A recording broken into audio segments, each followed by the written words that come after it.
1.1 ৰ বিষয়ে আলোচনা কৰিম।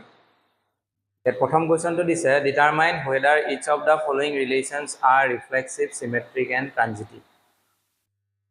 So ইয়াত দিছে relation R in the set A is equal to 1, 2, 3, 13, 14 up to 14 লৈকে দিয়া আছে আৰু তাৰ ওপৰত বেছ কৰি এটা ৰিলেশ্যন R দিছে। এনেধৰণে দিছে যে ইয়াত আমি সেইবিলাক নাম্বাৰ অৰ্ডাৰ পেয়াৰ ফৰ্মত লিখিম যিবিলাকে 3x - y = 0 টো satisfy কৰে। এই ইকুৱেশ্যনটো satisfy কৰিব লাগে 3x - y = 0। মেইন সেট হ'ল এইটো য'ত এলিমেন্ট আছে তোমাৰ 1 ৰ পৰা আপ টু 14 লৈকে। তাৰ ওপৰত বেছ কৰি R হ'ল এটা ৰিলেশ্যন। ইয়াত আমি সেইবিলাক নাম্বাৰ জোৰ হিচাপত লিখিম যিবিলাকে এই ইকুৱেশ্যনটো satisfy কৰে। তো আমি ইকুৱেশ্যনটো চাই এলিমেন্টছবিলাক লিখিবলৈ যিহেতু এইটো অৱস্থাৰ পৰা অলপ দিগদাৰ বা জটিল, তো তাক আমি এটা সিম্পল ফৰ্মলৈ কনভাৰ্ট কৰি দিওঁ যে 3x - y = 0। ইয়াক আমি এনেধৰণে লিখিব পাৰোঁ y = 3x। ঠিক আছে, যে 3x - y = 0 টোক আমি কি লিখিব পাৰোঁ y = 3x ফৰ্মত লিখিব পাৰি। এতিয়া কথা হ'ল ইয়াত যদি আমি x বিলাক ক'ৰ পৰা আহিব, x ৰ মানবিলাক ক'ৰ পৰা ল'ব লাগিব, এই a সেটটোৰ পৰা ল'ব লাগিব। তো আমাৰ প্ৰথম ষ্টাৰ্টিং কিহৰ পৰা হৈছে 1 ৰ পৰা। তো তুমি x ৰ জেগাত 1 বহালা, x ৰ ঠাইত 1 বহালা, 1 বহালে কি হ'ব 3 × 1 3। তো প্ৰথম পেয়াৰটো আমাৰ কি পাব 1, 3। নেক্সট এবাৰ আমি x ৰ জেগাত 2 বহাওঁ, নেক্সট এলিমেন্টটো 2 আছে। তো ইয়াত যদি মই x ৰ জেগাত 2 বহাওঁ 3 × 2 কি পাবা 6। তো দ্বিতীয় পেয়াৰটো হ'ব x ৰ মান 2 ল'লে y মান 6 পালা। 3 নম্বৰ x ৰ জেগাত যদি মই 3 বহাওঁ তেতিয়া হ'ব 3 × 3 9, অৰ্থাৎ x ৰ ভেলু 3 হ'লে y ভেলু 9 হ'ব। আৰু লাষ্টত x ৰ জেগাত যদি তুমি 4 বহোৱা তেতিয়া 3 × 4 12, অৰ্থাৎ x ৰ মান যদি 4 বহোৱা y মান হ'ব 12। তো আমি R ৰিলেশ্যনটোত এইকেইটা এলিমেন্টছ পালোঁ হ'ল 1, 3, 2, 6, 3, 9 and 4, 12। এতিয়া এই ৰিলেশ্যনটো আমাক কি চেক কৰিবলৈ দিছে, ৰিফ্লেক্সিভ হয় নে নহয়, চিমেট্ৰিক হয় নে নহয় আৰু ট্ৰানজিটিভ হয় নে নহয় আমাক চেক কৰিবলৈ দিছে। এতিয়া আমি প্ৰথম ৰিফ্লেক্সিভ দেখাবলৈ যাওঁ। ৰিফ্লেক্সিভত আমাৰ কি হ'ব লাগে যে যিটো A সেট আছিলে তাত থকা গোটেইবিলাক এলিমেন্টছ নিজে নিজৰ লগত পেয়াৰিং হ'ব লাগিব। তো 1 আছে 1 এ 1 ৰ লগত পেয়াৰিং কৰিব লাগিব, 2 এ 2 লগত পেয়াৰিং কৰিব লাগিব, 3 এ 3 লগত পেয়াৰিং কৰিব লাগিব, 13 এ 13 ৰ লগত পেয়াৰিং কৰিব লাগিব, 14 এ 14 ৰ লগত পেয়াৰিং কৰিব লাগিব। তো তেনেকুৱা ধৰণৰ এলিমেন্টছবিলাক ইয়াত আছেনে 1, 1, 2, 2, 3, 3, 4, 4 তেনেকুৱা ধৰণৰ এলিমেন্টছবিলাক R সেটটোত আমি বিচাৰি পোৱা নাই। তো সেয়ে আমি লিখিছোঁ যে 1, 1, 2, 2, 1, 1, 2, 2, 3, 3, 13, 13, 14, 14 does not belongs to R। মানে এই এলিমেন্টছ এবা এনেকুৱা ধৰণৰ এলিমেন্টছবিলাক আমাৰ R সেটত বিলং কৰা নাই। তো সেই গতিকে R টো ৰিফ্লেক্সিভ নহয়। তো আমি ৰিফ্লেক্সিভটো আমি তেনেকৈ দেখালোঁ। এবাৰ আমি চিমেট্ৰিক দেখাব চেষ্টা কৰিম। চিমেট্ৰিক, তো চিমেট্ৰিকত আমি কি চাওঁ যে A, B যদি আৰত থাকে, A, B যদি আৰত থাকে তেন্তে ইয়াক উল্টাই যদি লিখোঁ B, A পাবা। B, A ও আৰত থাকিব লাগিব। A, B যদি আৰত থাকে B, A টো আৰত থাকিব লাগিব। তো ইয়াত আমি এযোৰ পেয়াৰ পালোঁ 1, 3। আমি ক'লোঁ যে 1, 3 belongs to R। কিন্তু ইয়াক উল্টাই যদি লিখা 3, 1 হ'ব। এতিয়া 3, 1 টো ইয়াত আছেনে? অবভিয়াছলি নাই। তো আমি লিখিম যে 3, 1 does not belongs to R। ইয়াত আমি বাট বুলি লিখি দিব পাৰোঁ, বাট 3, 1 does not belongs to R। তো 1, 3 আৰত আছে কিন্তু 3, 1 আৰত নাই। তো গতিকে ই চিমেট্ৰিক প্ৰপাৰ্টিটো ছেটিছফাই কৰা নাই। তো সেয়ে ক'ব পাৰোঁ যে চ' বা therefore So R is not symmetric. R is not symmetric. হল বুজি পালা যে এজৰ এলিমেন্ট যদি ৰিলেশনটোত পোৱা তাক উল্টাই লিখিলে বা তাৰ অপোজিট এলিমেন্টটো আৰত থাকিব লাগিব 1,3 আৰত আছে 3,1 আৰত নাই এই কাৰণে আমি এটো সিমেট্ৰিক প্ৰপাৰ্টি স্যাটিসফাই কৰা নাই গতিকে ৰিলেশনটো সিমেট্ৰিক নহয় এবাৰ ট্ৰানজিটিভ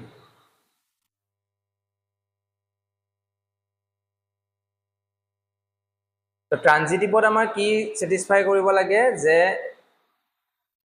a b যদি a, b যদি আৰত থাকে ট্ৰানজিটিভত আমাৰ কি স্যাটিসফাই কৰিব লাগে আমাৰ কন্ডিশনটো কি আছিল যে a, b is belongs to R and b ৰে শেষ হৈছে b আৰম্ভণি কৰা এটা এলিমেন্ট ল b, c belongs to R then b আমি cancel out কৰিলো a, c is also belongs to R a b যদি R থাকে b শেষ হৈছে b আৰম্ভণি কৰিলা b থকা অৰ্ডাৰ পেয়াৰ এটা ললা b, c যদি belongs to R then এটা cancel out কৰি a আৰু c belongs to যদি R হয় তেতিয়া আমি ৰিলেশনটো ট্ৰানজিটিভ বুলি কওঁ তো এতিয়া আমি যদি কওঁ ইয়াত যদি আমি এজৰ এলিমেন্ট লওঁ 1,3 belongs to R তো আছে 1,3 আছে আকৌ 3 এ শেষ হৈছে 3 আৰম্ভ হোৱা কোনটো এইটো 3,9 belongs to R তো মিলি থকা কিটা বাদ দিয়া 1 আৰু 9 থাকিলে 1,9 টো ইয়াত আছে না তো নাই গতিকে আমি লিখিলো যে 1,9 but not belongs to R বাদ বুলি লিখিলা বাদ 1,9 does not belongs to R so it is not transitive so R is not transitive তো আমি কি দেখিলো যে ৰিলেশনটো ৰিফ্লেক্সিভও নহয় সিমেট্ৰিকও নহয় ট্ৰানজিটিভও নহয় তো ফাইনাল আনসাৰটো আমি কেনেকৈ লিখিম hence R is neither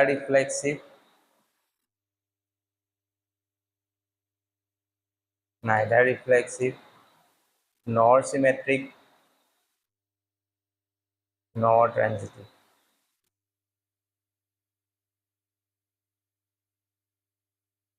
এইটো তো এইটো এটা ইম্পৰ্টেণ্ট কুৱেশ্যন অহা পৰীক্ষাত চান্স আছে এবাৰ আমি এক্সাৰসাইজ 1.1 ৰ কুৱেশ্যন নাম্বাৰ 1 আৰু 2 টো চাওঁ relation R in the set n of natural number defined as R is equal to x, y such that y is equal to x plus 5 and x less than 4 so n মানে কি set of natural number that means 1, 2, 3 dot dot dot এই elements বিলাক natural number হয় তো এই ন্যাচাৰাল number বিলাকৰ পৰা আমি এলিমেন্টস বিলাকৰ অৰ্ডাৰ পেয়াৰ ফৰ্ম কৰিব লাগে যাতে এই কন্ডিশনটো মানি চলে তো y = x + 5 হ'ব লাগিব আৰু x ৰ ভ্যালু বিলাক তোমাৰ লেস দ্যান 4 হ'ব লাগিব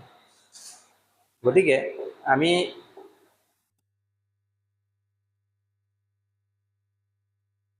যদি চাও ইয়াত দেখিম যে x less than 4 মানে কি বুজো যে x ৰ ভ্যালু বিলাক আমাৰ হ'ব লাগিব 1, 2 and 3 x is equal to 1, 2 and 3 তো x যদি তুমি 1 লোৱা তো y কি হ'ব 1 plus 5 x plus 5 মানে অৰ্থাৎ 6 x যদি তুমি 2 লোৱা y কি হ'ব 2 plus 5 অৰ্থাৎ 7 x যদি তুমি 3 লোৱা y কি হ'ব 3 plus 5 অৰ্থাৎ 8 মানে আমি কি পামগে যে r সেটটোত আমি কি পাম যে r is equal to কি আহিব 1,6 2,7 and then 3,8 এই তিনিজোৰ আমি অৰ্ডাৰ পেয়াৰ পালো বুজি পাইছানে যে আমি R সেটটোত 1,6 2,8 2,7 3,8 এই এলিমেন্টস তিনটা পালা এতিয়া ইয়াৰ ওপৰত বেছ কৰি তুমি ক'ব লাগে যে whether it is reflexive symmetric or transitive তো আমি 1 by 1 চেক কৰো আমি 1 by 1 তো ফাৰ্স্ট আমি ৰিফ্লেক্সিভ লিখিলো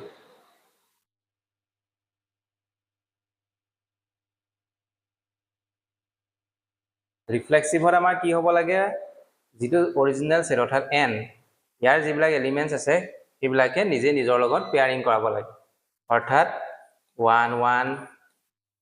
2 2 3 3 and so on এনেকৈ গৈ থাকিব তো তেনেকুৱা ধৰণৰ এলিমেন্টস বিলাক আমাৰ R সেটটোত আছে নে বা R ৰিলেশনটোত আছে নে 1 1 2 2 3 3 ইয়াত বিচাৰি আমি পোৱা নাই তো এই ধৰণৰ এলিমেন্টস বিলাক ইয়াত নাই R ত বিলং কৰা নাই তো কি আমি ক'ব পাৰো যে so R is not reflexive R is not reflexive বুজি পালা যে 1 1 অৰ্থাৎ ইয়াত চাবা যেটো সেট দিয়া থাকে অৰিজিনালি হেতু চাবা 1 1 2 2 3 3 4 4 5 5 এনেকুৱা ধৰণৰ এলিমেন্টস বিলাক R সেটটোত বিলং কৰা নাই এই কাৰণে R টো ৰিফ্লেক্সিভ নহয় এবাৰ আমি সিমেট্ৰিক চাও সিমেট্ৰিক whether it is symmetric or not তো ইয়াত আমি কি দেখিলো এজোৰ এলিমেন্ট ইয়াৰ পৰা বাছি লোৱা 1,6 1,6 R ত আছে বা belongs to R ইয়াক যদি উল্টাই লিখা 6 টো আগত লিখা 1 টো পিছত অৰ্থাৎ 6,1 6,1 টো ইয়াত আছে নে obviously নাই তো does not belongs to R or to but লিখি দিব পাৰা but 6,1 does not belongs to R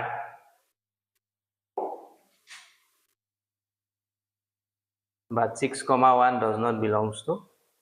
R so গতিকে এটো symmetric নহয় so R is not symmetric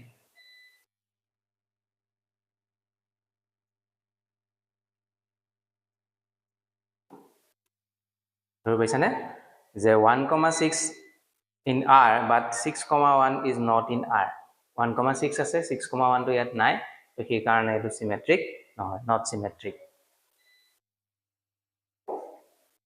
এবাৰ আমি ট্ৰানজিটিভ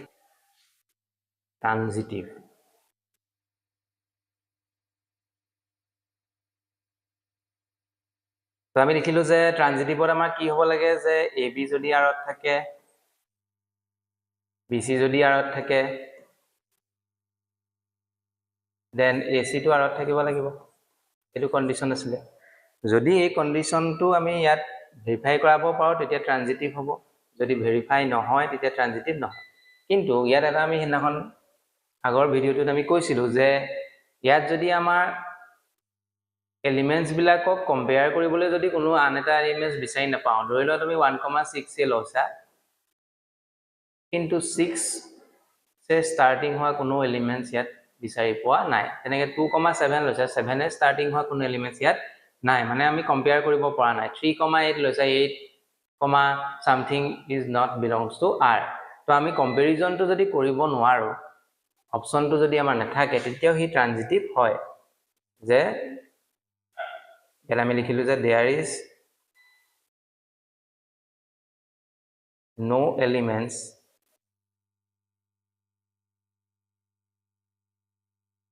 in R for verify the relation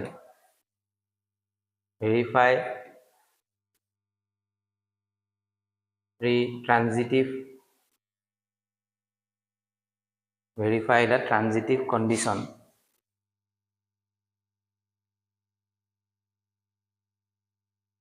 so R is transitive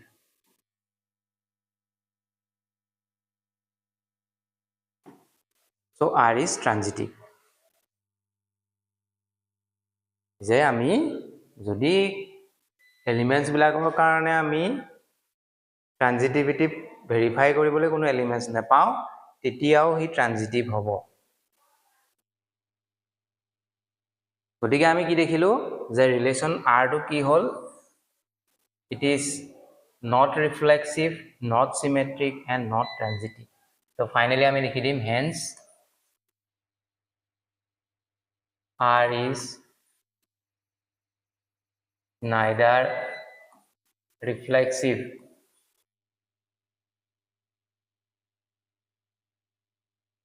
nor symmetric nor transitive.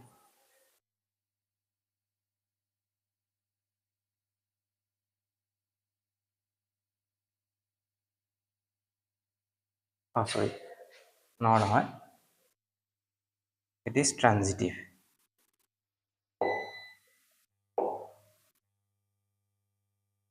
It is but transitive. But transitive লিখিব লাগিব. Sorry.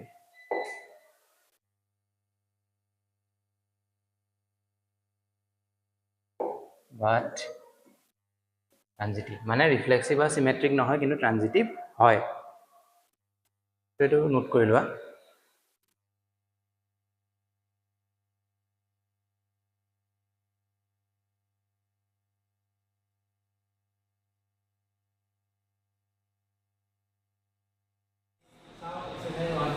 Question number 1 to 3,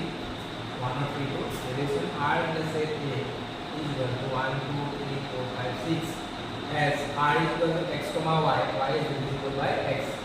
So A का set दिया है, ये set के ऊपर base करी अभी relation R to reflexive, symmetric और transitive मान में set करी होगा. तो ये हमें टू कंडीशन फॉलो करी बोले तो ऑर्डर क्या मिलेगा? Y is divisible by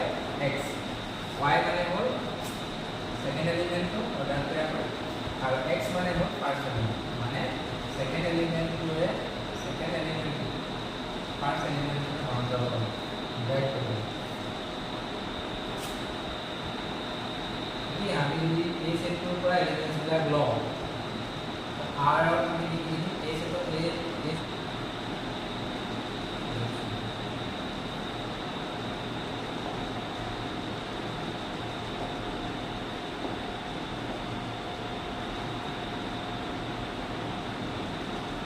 से कमन दिया है 1 2 3 4 5 6 इवन यहाँ पर तो इसको ये में आठ लिख बोला है ये से प्रोग्राम में एक नंबर है ना ऑर्डर क्या support where y is divisible by x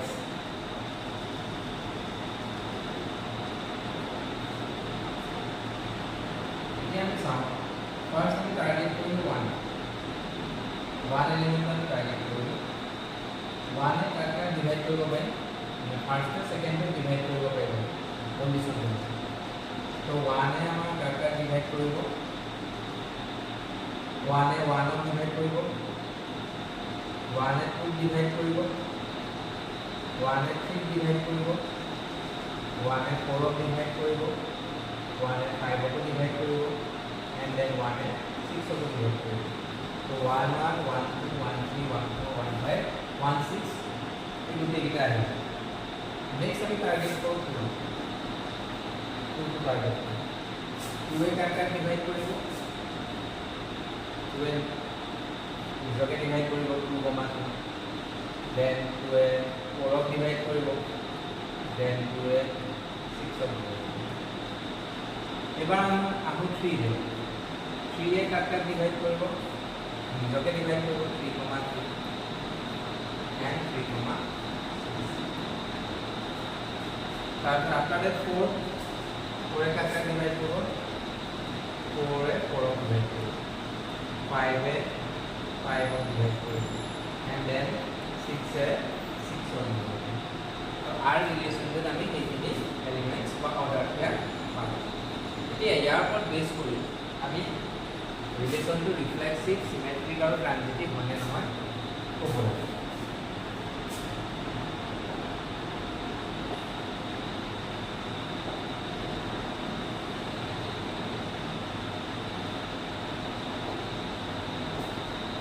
reflexive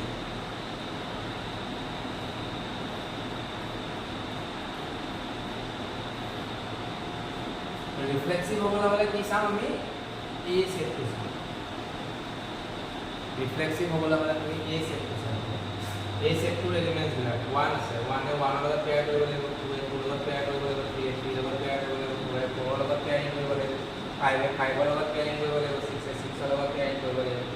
so 1, 1 আছে and then 2, 2 আছে and then 3, 3 আছে 4, 4 আছে 5, 5 আছে 6, 6 আছে গোটেইকেইটা এলিমেণ্টছ R সেটত আছে আমি লিখিলো যে 1, 1 2, 2 3, 3 4, 4 5, 5 and next 6, 6 is belongs to R গতিকে এনেকুৱা এলিমেণ্টছবিলাক যদি আৰত থাকে তেতিয়া আমি ৰিলেশ্যনটো কি বুলি কওঁ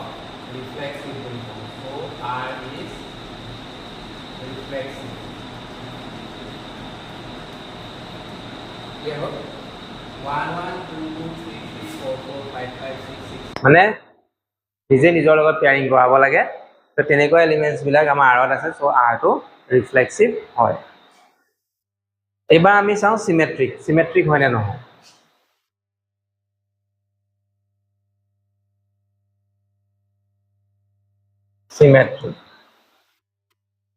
চিমেট্ৰিকত আমি কি চাম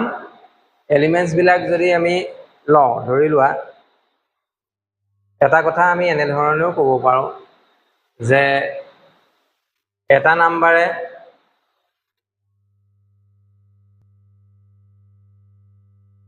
আমি সিম্বলিক্যালিও লিখিব পাৰোঁ যে x, y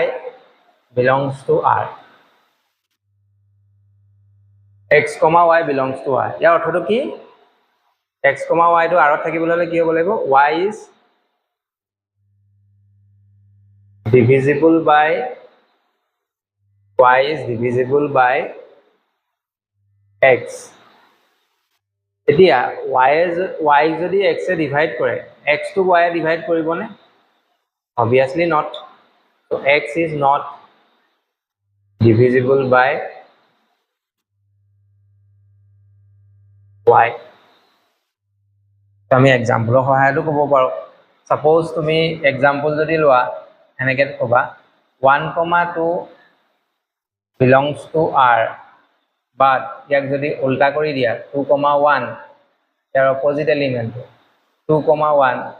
does not belongs to R ইয়াত আমি চাওঁ এই বাক্যটো নিলিখিলেও হ'ল 1, 2 আমি বিচাৰি পালোঁ but 2, 1 is not belongs to R গতিকে আমাৰ R টো চিমেট্ৰিক নহয় R টো আমাৰ চিমেট্ৰিক নহয় so R is not symmetric it is transitive or not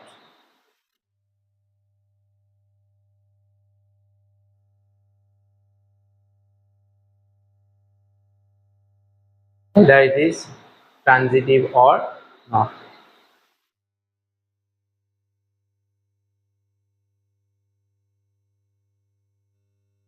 এতিয়া ইয়াত আমি ট্ৰানজিটিভ দেখাবলৈ হ'লে প্ৰত্যেকটো এলিমেণ্টক আমি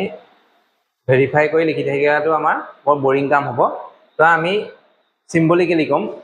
যে x, y belongs to R then y, x belongs to R হ'ল x, y যদি আৰত থাকে কি কণ্ডিশ্যন ফলো কৰিব লাগিব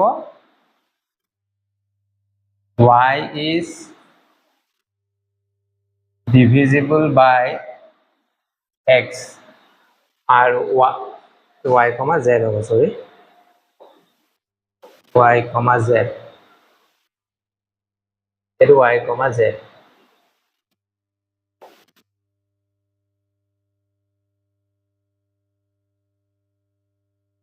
y, z x, y belongs to R and then y, z belongs to R year meaning to কি যে z is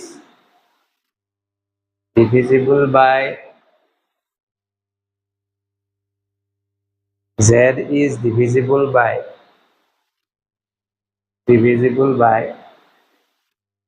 y,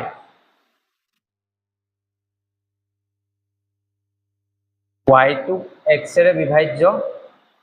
z টুক y এৰে বিভাজ্য। গতিকে x y is divisible by x মানে হল x এ y বিভাজ্য, x এ y হৰণ কৰিব পাৰিম, আৰু z is divisible by y মানে y এ z হৰণ হ'ব। গতিকে এতিয়া আমি ক'ব পাৰিম নে যে z টো x ৰ দ্বাৰা বিভাজ্য হ'ব বুলি? আমি এনেকৈ ক'ব পাৰো যে ধৰি লোৱা 4 is divided by 2, 2 ৰে 4 বিভাজ্য। আকৌ যদি কওঁ যে 8 is divisible by 4, 8 টো 4 এ বিভাজ্য। এতিয়া আমি এই দুটাৰ ওপৰত বেছ কৰি এইটো ক'ব পাৰিম নেকি? 8 is divisible by 2 হ'বনে? যে 4 নাম্বাৰটো 2 ৰে হৰণ যায়, 8 নাম্বাৰটো 4 এ হৰণ যায়, তো 2 এ 8 ক ডিভাইড কৰিব পাৰি। মানে আমাৰ এই কথাটো এনেকুৱা হৈছে যে 2,4 belongs to R, 4,8 belongs to R, and implies 2,8 belongs to R. তো 4 সংখ্যাটোক যদি 2 এ হৰণ যায়, 8 সংখ্যাটোক যদি 4 এ হৰণ যায়, তো আমি অবভিয়াসলি ক'ব পাৰো যে 2 এ 8 ক হৰণ যাব। তো ইয়াৰ পৰা আমি ক'ব পাৰো যে y is divisible by x, x সংখ্যাটোৱে যদি y হৰণ যায়, y সংখ্যাটোৱে যদি z ক হৰণ যায়, তো আমি ফাইনালি লিখিব পাৰো যে z is divisible by x। হল এক্সাম্পলটো হয় তোমালোকে চালা বুজি পাইছা? অৰ্থাৎ আমি ইয়াক অৰ্ডাৰ পেয়াৰ যদি লিখো x, z, x, z, z is divisible by x মানে কি? x, z belongs to R। এইটো যদি লেট বুলি লিখিলো বা লেট x, y যদি R ত থাকে, y, z যদি R ত থাকে, তেতিয়া আমি x, y R ত থাকিবলৈ হলে কি কন্ডিশন ফলো কৰিব লাগিব? ইয়াত দিয়া আছে যে y is divisible by x, সেইকাৰণে আমি লিখিছো y is divisible by x। আকৌ নেক্সট y ৰে ষ্টাৰ্টিং হোৱা y, z belongs to R, মানে z is divisible by y, একেটা কন্ডিশনে ফলো কৰিব লাগিব। তো এই আমি যদি তাত ল্যাঙ্গুৱেজটো চাবলৈ দিগদাৰ পাইছো, ইয়াত যদি আমি কওঁ যে এটা নাম্বাৰ ধৰি ললো 4, 4 টুক 2 এ হৰণ যায়, নেক্সট 8 টুক 4 এ হৰণ যায়, তো অবভিয়াসলি আমি ক'ব পাৰো যে 2 এ 8 ক ডিভাইড কৰিব পাৰিম। অৰ্থাৎ 2,4 যদি R থাকে, 4,8 যদি R থাকে, তে 2,8 অবভিয়াসলি belongs to R। তো এই কাৰণে y is divisible by x, z is divisible by y, আমি ইয়াৰ ওপৰত বেছ কৰি আমি ক'ব পাৰো যে z is also divisible by x, আৰু এই ৰুলটো যদি ফলো কৰে সেই এলিমেন্টটো অৰ্ডাৰ পেয়াৰটো R ত বিলং কৰিব, কাৰণ on the base of this question। গতিকে আমি কি দেখিলো যে xy R ত থাকিলে, yz R ত থাকিলে, yy আমি কেনসেল কৰি xz যদি R ত বিচাৰি পাওঁ, গতিকে এই ট্ৰানজিটিভিটি ফলো কৰিছে, ট্ৰানজিটিভ মানি চলিছে পাৰিম যে so R is transitive, so R is transitive, hence R is reflexive, symmetric and transitive।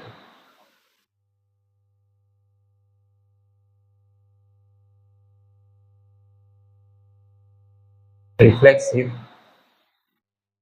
not symmetric, not symmetric and transitive।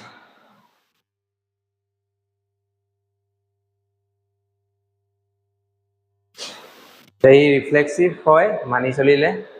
Symmetric কিন্তু নহয় পালে কাৰণ আমি পালো যে 1,2 R ত আছিলে,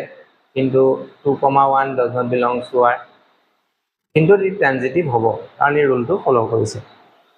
এবাৰ চাই লওঁ ভালকে।